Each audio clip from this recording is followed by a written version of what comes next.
is where you willfully mislead somebody, knowing that what you're saying is factually incorrect. I think I lie very well for my profession. What does a liar look like? What does a psychopath look like? I just want to say I hope there's a lot of criminals listening to this. You'll be picking up some good tips. Hello, Steve. Hello, Bradford. Thank you. It's, should I have said Stephen? Oh, I don't care. My mum used to call me Stephen when I screwed up or something. So. I think that's kind of universal for people. You get the whole name. You know, I think they even do that when they sentence you, don't they? You know, Bradford and she will be taken to a place. How many times have you been sentenced? Well, in absentia, who knows? Pardon me. So yes, here we are, and I've just at the time of us recording, I'm just wondering if you attended that Liars Convention at all that they have in Melbourne once a year called the Australian Open Golf. I'm not saying they lie, but a lot of golfers.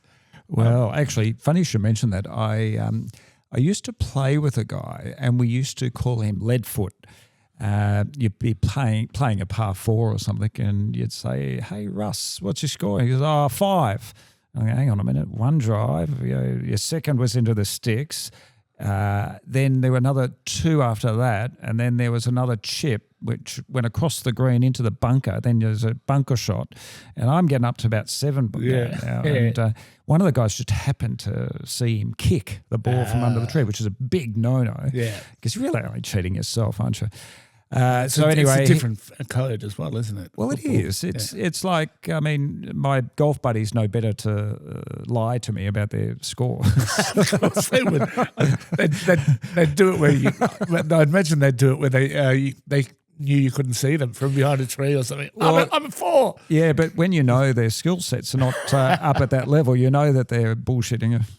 Well, I have an idea that may revolutionise golf, which is, have you ever been 10-pin bowling? I have. Well, you know that they always have the score up above for everybody to see. Mm. Well, they should have that, basically, after every shot. But could you imagine all the cords and the boards running around with them? I think we're pretty close to having the technology now that pretty much you could just speak it into your phone and it would appear in the ether and everybody would know. It would just sit above your head, maybe 1.5 meters above your head. You just go, "Oh, you're on 4. Yeah, sharp." Well, you know, an adaptation of that is I have a system and it's called Verify, and you actually use your phone, the cameras in your phone, to work out whether or not someone is lying. And what it does is it measures ocular responses and changes. So what we know is when a person lies, it creates what we call cognitive load functioning. So you have to think on your feet. It's very difficult for the average person to construct a lie with believability. So what this does is it measures everything from pupil dilation, blink rate, eye fixation, response latency, and so on.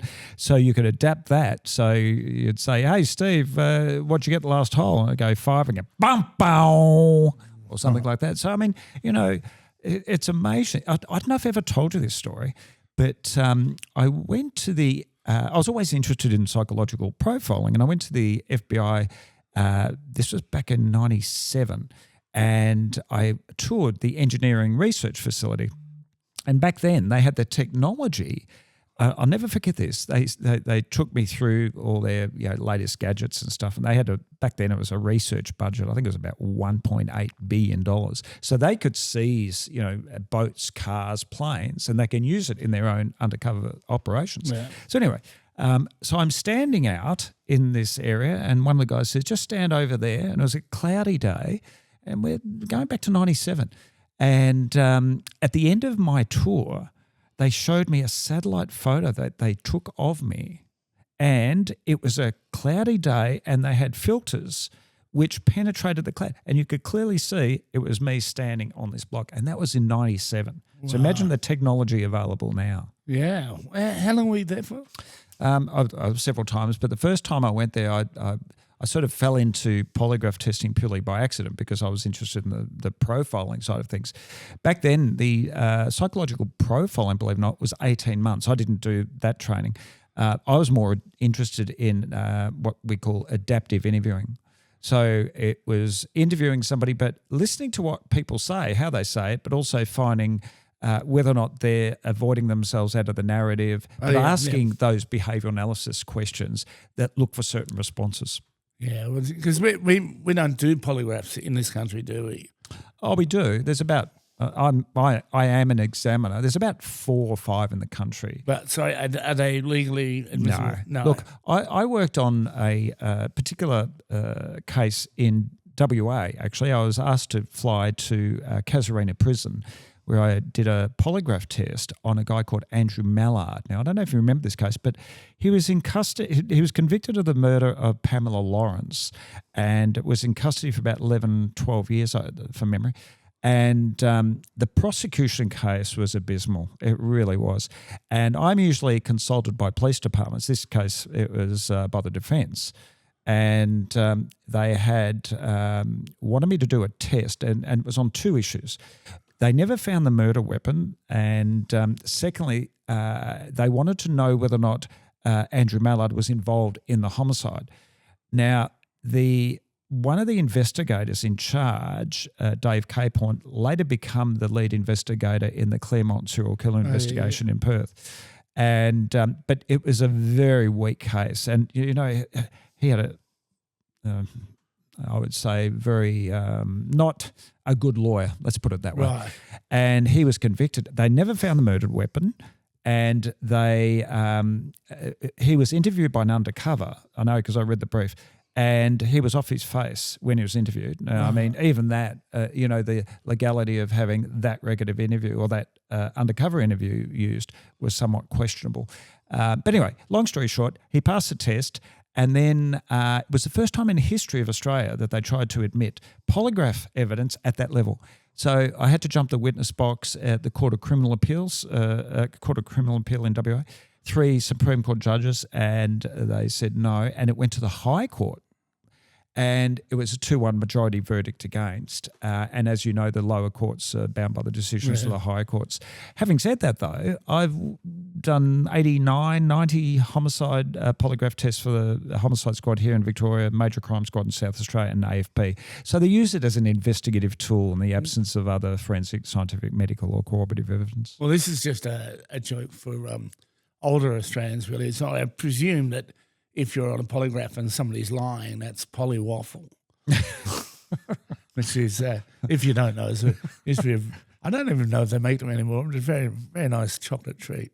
Well, let's talk about the technology. The technology's come ahead waves and bounds. I use a technology now called eye detect, and it uses an infrared eye scanner and measures 350,000 metrics during the test. Now, at the start of the test, it gets the person to lie to certain questions.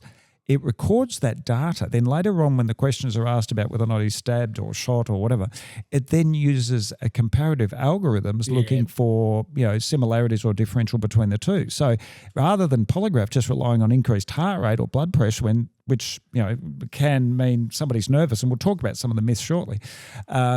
It is a much better way of doing it because, what does Brad look like? What do his eyes do when he's lying? And we know your eyes constrict.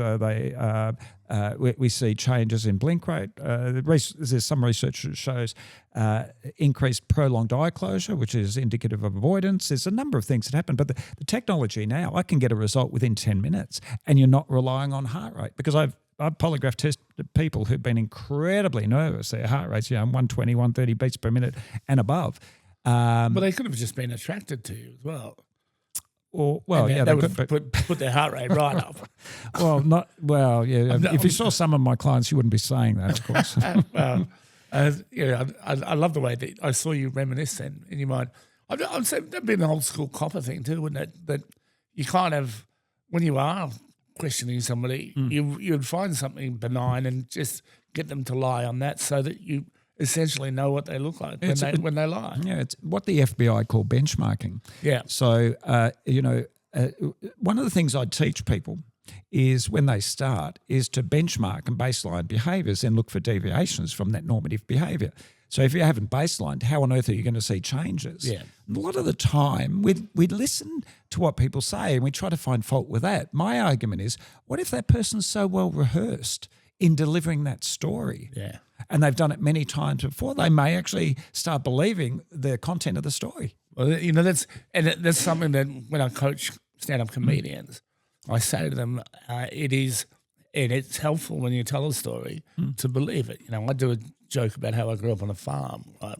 When I in fact grew up 2 suburbs out of Melbourne. Well, you did have tomato plants out in the nature strip, though. Well, they only look like tomato plants from the police helicopter because I put little red Christmas balls not on those them. type of tomato plants. Yeah.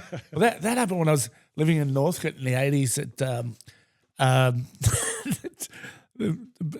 don't know if it was the police helicopter. I think it might have been a light plane flew up and down Clark Street in Northcote. And then about 6 weeks later in the local rag, all these people got busted for growing dope plants.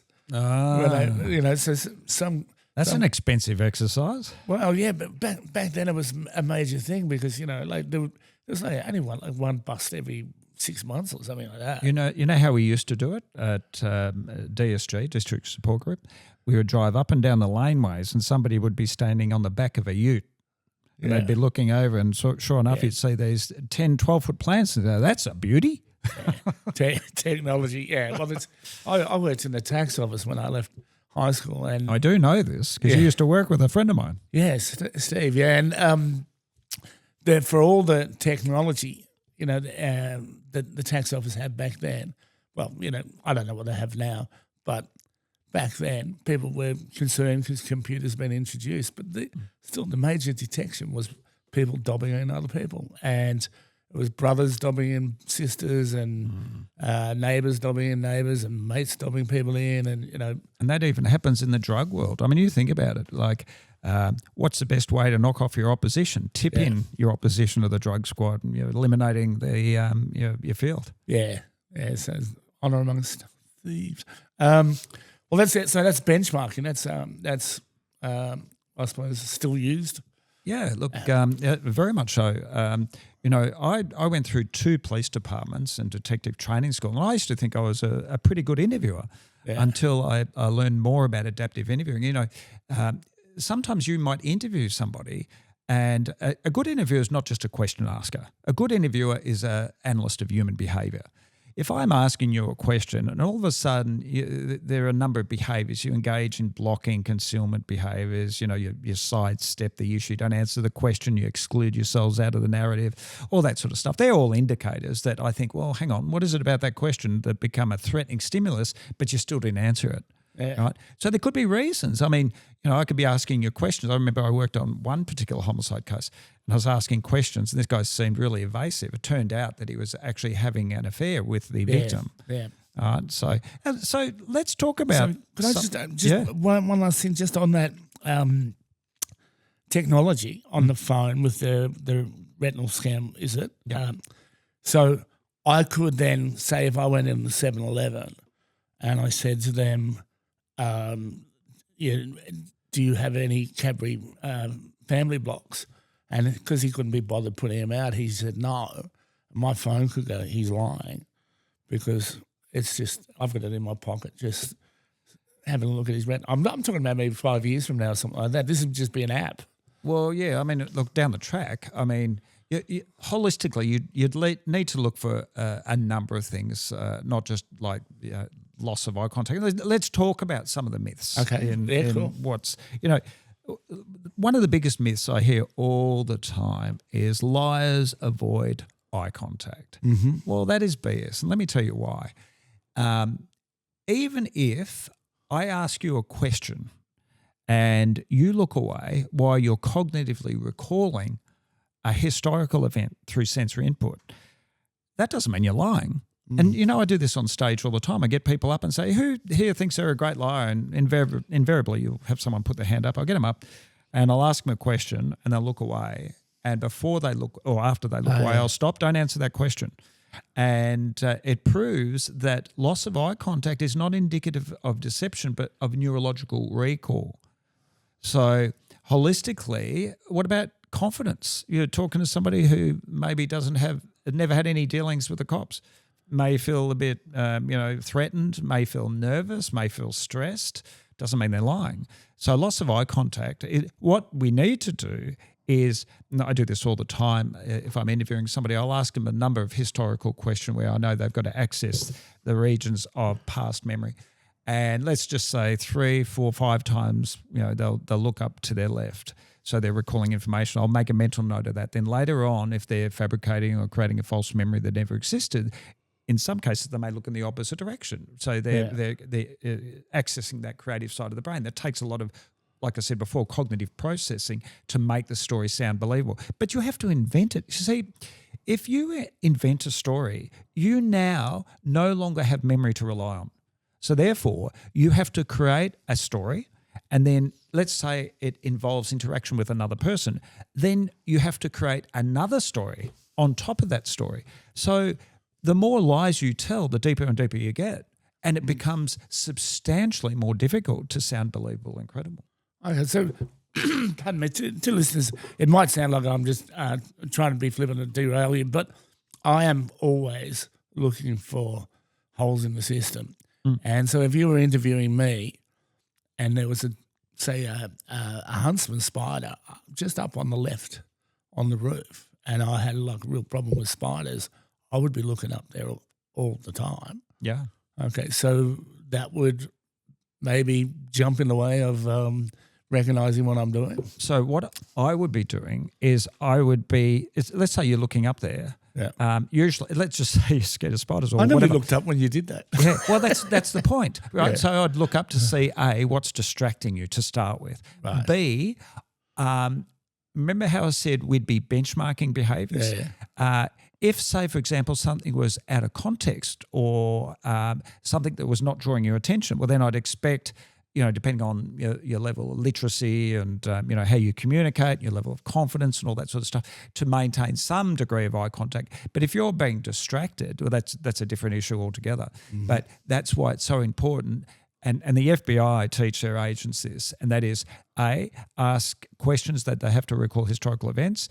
B, make sure that you benchmark or make a note of that. And then C, look for deviations from that. That's only part of the process. The other part is how we use language and words to deceive, together with conflict and contradiction between what we're saying and what we're doing with our body language. Our body language often betrays the spoken word, especially when we're lying. So that brings me to the question of some of the people who, and let's not say lying, but people who tell stories, and that's actors, right? And actors are basically trained to not give themselves away. Yeah. Now, it doesn't mean I think that gives them any kind of immunity or anything like that, but I figure that they might be a slightly harder nut to crack. Yeah, look, it's funny. I was putting together a video and I wanted to simulate certain facial expressions of shock, horror, sadness, happiness, contempt, and all the rest of it. And it's all the same for me, the same look. And effectively, it was very difficult for some of these people to actually conjure up that, like the image of sadness. So if you look at the image of sadness, and we all have the same facial musculature, and usually what it is, your eyebrows look like a wave. Uh-huh. And I've tried to do it many times. I can't replicate it myself. Yet when somebody is naturally grieving or sad, a little bit like you are at the moment, then what you'll see is a feigned look or a real look. Now, not only is that difficult to achieve, you still have to maintain that degree of lie, so to speak. Yeah. So what I guess I see with actors is that apropos, you're talking about knowing your story, because that's something that you have to know. And I think too that people don't possibly know the difficulty that or the escalation that comes from monologue versus dialogue. All right, because when you're doing monologue, you can just do the one story. When you're in dialogue, they have to be hitting the same marks as well. And don't forget, too, if you're an actor, that's scripted. So it is, but just something I picked up on where you said you have to know your story. So they will know the story, but what they have to learn to do, I suppose, is they have to learn to not go to where you look when you're trying to recall. Yeah. Yeah. So well, that's only one area, but I mean, see, the other thing too is there will always be holes in a story if it's constructed, because you're no longer relying on sensory input. So often what I see is when people are recalling an event and it's truthful, not only will they tell you what they saw or heard, they'll often tell you what they felt, what their feelings were. And why? Because there's a connection. It's a little bit like when I'm looking for hand-to-face masking concealment behaviours. There's more neurological pathways between the hand and the brain than any other part of our body. So often subconsciously when we're saying something, we know that it's BS. Sometimes in a futile attempt to stop those false words coming out of our mouths, we may block our mouth. Yeah, I can see it, right? But so that's only one area. We need to look for groups or clusters of behaviours. Well, yeah, and so because we're not filming today, but you were just actually doing a lot of pointing while you were talking that as well, which is, you know, the hand becomes the grammar, not the grammar, the punctuation. Correct. It's almost like our personal fingerprint, right? So sometimes people will do that to emphasise or make a point. What you should be picking up on is not necessarily what I'm doing, but what I'm not doing. Yeah. So if I'm pointing, and then all of a sudden you start asking me questions about where I was, you know, last Tuesday night, and I know that I'm intentionally and deliberately misleading you, and I go into lockdown, you don't see those behaviours, or I'm sitting on my hands, or I'm, putting my hands. The first thing I think, well, when he was talking, he was quite animated, quite open, quite gregarious, answering the questions, and all of a sudden I asked questions about something in a defined time frame, and all of a sudden his behaviour's changed. What is it about that question that induced that change in behaviour? But more importantly, why am I seeing other nonverbal cues as well? Effectively benchmark again. That's exactly what benchmarking is. Okay. Let's look at one of the other, and I touched, briefly on nervousness. If somebody's nervous, it doesn't necessarily mean that they're lying. I've dealt with many people in the past, and sometimes, some people may think, I asked him the question, he looked really nervous. Well, there could be a number of reasons for that. One is they may be nervous because they're protecting someone else. They may be nervous because they haven't had dealings with people in authority. There could be a spider up in the roof. There could be a daddy longlegs on the wall or something. Now, the other one is, and I see this all the time, and it drives me crazy, there is no one singular outcome or behaviour that's indicative of deception. I've just disproved the myth about, he looked away, he must have been lying. Yes. Yeah. And we've shown that that's more indicative of cognitive load. But, if you just if you're just looking for one response, then you're going to be sadly disappointed. I remember I was doing a speaking gig with Alan Pease. Do you remember Alan Pease? Body language band. And anyway, we were doing, I think it was up in Coolangatta from memory, Queensland. And we were talking about, and his background's always been body language, and how often we're not always conscious of what our body is doing. And especially, never is that more obvious when a guy sees a hot-looking girl or an attractive-looking girl.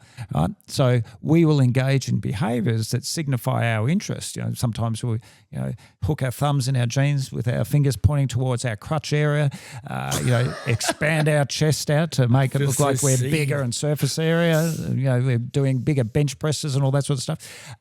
Suck our guts in, and then as soon as they pass, we'll let it out. So, I mean, and this is the other thing too, a good friend of mine, getting into the body language side of it, a good friend of mine said to me, he said, Steve, you're really good at working out when, girls are interested. You've got to come out with us to a nightclub because you can, Right. And I said, yeah, well, we can do that. But the problem is that, and I mentioned this the last podcast, when a woman is interested in a man, she will bombard him with behavioural cues that signify that she may be interested. Men have no idea. Yeah. Men don't know what to look for. I need to get those off you again. Yeah, I'll give you those. But typically, we are attracted to beauty. Right. And I mean, there've been studies, and Tom Cruise, his face is perfectly symmetrical. Right. So, and the friend of mine the other day said, I was really, really attracted to her personality. I said, that's BS. Right. He goes, why? I said, you hadn't even spoken to her. You were attracted to her beauty. You can only form an opinion about personality once you talk to them. So yeah, I mean, and often, and this is the other thing I see a lot. Often, interviewers are influenced by the personality of the person they're interviewing. Right? I remember a great story where many years ago, I was never a traffic cop. In fact, I think I wrote about 10 tickets out in my whole career, which I'm proud of. But anyway, I pulled this one day. It was in Adelaide, and this car was flying down. It was a convertible, hot night, very attractive looking girl. And anyway, my partner in his so we pulled the car over, and I always used to get the driver out onto the side of into the footpath where it's safe. And I said, "I'll just get you to grab your license and step to the side of the road." She goes, "Okay." And Jeff, my partner, looks up and sees this very attractive girl, and he was just in the car riding up the running sheet. And as soon as the girl stepped out, he jumped out in haste, whacked his head on the side pillar. Anyway, he comes over, and I'm talking to her, and I said, "Look, I just followed and timed you at a constant speed of 88 kilometres an hour for a constant, 300 to 400 metres. What's your reason for speeding?" She turned around and she said, "I've never been out or dated a policeman." I said, "No, neither have I, but what's your reason for speeding?" And then she turned around and like I was writing something, and like the zip on the top had come down, and I'm thinking, don't look at the breast, don't look at the breast, don't look at the breast. And next minute she said, "I've never slept with a policeman." And I said, "No, neither have I." And anyway, we're just talking, and I write her out a ticket, and I gave her the ticket, and all of a sudden I noticed a distinct change in her behaviour. She wasn't happy about the thing. Now, we are influenced by people. We are influenced. I've seen seasoned detectives interview somebody, and they've been influenced not just by the appearance but also by the personality. Well, yeah. Some people are very charismatic too. Exactly. There's a lot of crims. But there are the signs there that the person's being deceptive. But what happens is we are distracted for whatever reason. Yeah. And, and often I see this in a lot of relationships. I won't mention her name, but one particular very attractive girl really has trouble meeting men, keeps meeting the wrong guys and all the rest of it. She said, "Oh, Steve, I need to get you to come along on a date with us, and you can sit in the background and you can analyse whether he's full of BS." I said, "Look, people will always put on a front to impress you. That's what we do. I mean, we lie to get ahead. We lie to attract a potential mate. We lie to bed someone. All reasons why we lie." I said, sooner or later you will see the signs. Whether the person's a narcissist or whatever, you'll see those signs. And how do you see those signs? You look for them. Right. Okay. So, so what we could have there as well, that scenario of dating is when you say people mislead people, and one that fascinates me is lying by omission. Right. So because it must be. Obviously there's nothing to see there. Yep. So you have to see the absence of something. Is that it? Yeah, it's a very valid point. In fact, people often won't lie to you until they've got no other choice or option left. So what they don't tell you is sometimes more important than what they do. Yeah. So you may know something, but you're not going to be caught in a lie if you don't bring it up. Yeah. So you're right. Lying by omission is much more common than lying by commission. People will lie by commission if they've got no other option. Yeah. And they're back up against the wall. But you're not likely to be exposed in a lie if you're omitting detail. Yeah, okay. So, and I suppose if you are omitting detail, then you don't have to recall detail, because I think you've said that too, that the more you bullshit, I suppose, the greater the load of having to recollect. Yeah, so I've said it from two sides. Either A, you'll get people who are very short in their answers, single word, no, yes, no, or others who feel that they've got to give you superfluous information. And, they go on and they just bombard you with information. 9/10 of it has got nothing to do with what the question was. So they're padding. We see a lot of padding and trying to take the interviewer away from the question. But a good interviewer will obviously see when somebody's avoiding the question and then ask more direct probing questions thereafter. Is there a type then that doesn't lie? That's a good question. Innocent people? Look, in my experience, I mean, you've got to look at the reasons why we lie. We lie not to hurt or upset people and all those. I have come across some people who are very religious and very specific about not lying. But what if you're put in a position where you go out, and I remember this myself. I cooked, just a real quick story. I invited, I was living with a mate of mine. We invited 2 girls to our place. I said, we'll cook. And I was in South Australia Police at the time. And believe it or not, I go buy this roast. I put it in the fridge and I got caught up processing a crook for something. Anyway, I'm running late. These girls were coming to our place at 7 p.m. I go back to get the roast. The roast is gone. Somebody has stolen my roast. There's about 800 police that work in that particular centre. And now I'm really annoyed, right? I'm getting on the intercom. Whoever stole that roast, I want it back. Otherwise, I'm going to charge it. Blah blah. I was really annoyed, right? Anyway, mysteriously, someone felt guilty about it, and now I don't know if they're playing a game on me or whatever. But anyway, the roast was returned, so I fly back there. I've got 20 minutes to cook this roast. I'm 23, never cooked a roast in my life. I'm trying to impress these girls. I ring up Mum. I go, Mum, I got to cook a roast. How do I do it? She goes, well, put it in the temperature, put some alfoil over it, blah, blah, blah. I said, I've got 15 minutes left. She goes, well, they're going to have to wait. So in my infinite wisdom, I thought I'll just crank it up a bit and leave the alfoil on. Oh. They come around there and we're sitting down. There's 4 of us, these 2 hot-looking girls, myself and Mark. And we start eating this roast. Now, I got to tell you, it was the worst roast I've ever had in my life. Each bite was about 10 minutes chewing. Right now, no one was prepared to say anything, and I look at the girls. The girls are just being polite, chewing and chewing and chewing and chewing on the same piece. And I turned around. I said, "This is absolute shit. Let's go out." Everyone said, "Yeah, great idea. Let's go." Yeah. So people are not always going to lie because they don't want to get in trouble. It matters. Well, it's interesting. I have a meal that I cook, which is it's fettuccine with smoked salmon. Snow peas and in a cream sauce, right?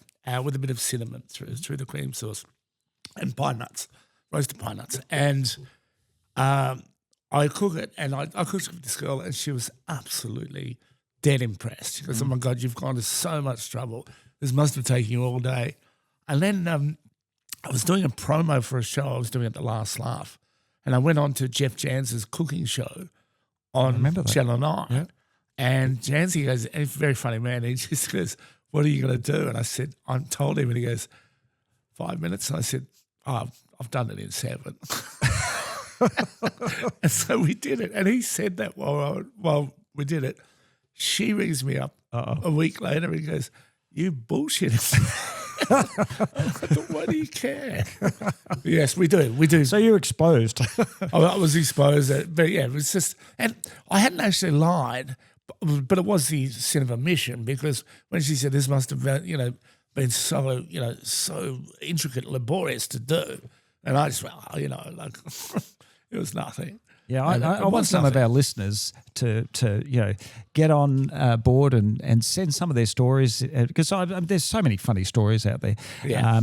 And even down the track we can analyse some well-known cases. We can have a chat and I can tell you what we're looking for. But it really requires the listeners to get involved. It does, and that'd be excellent, because you've got your stories, and I know some of you are probably already taking notes as Steve gives you the tips on how to get around it, but don't rely on it.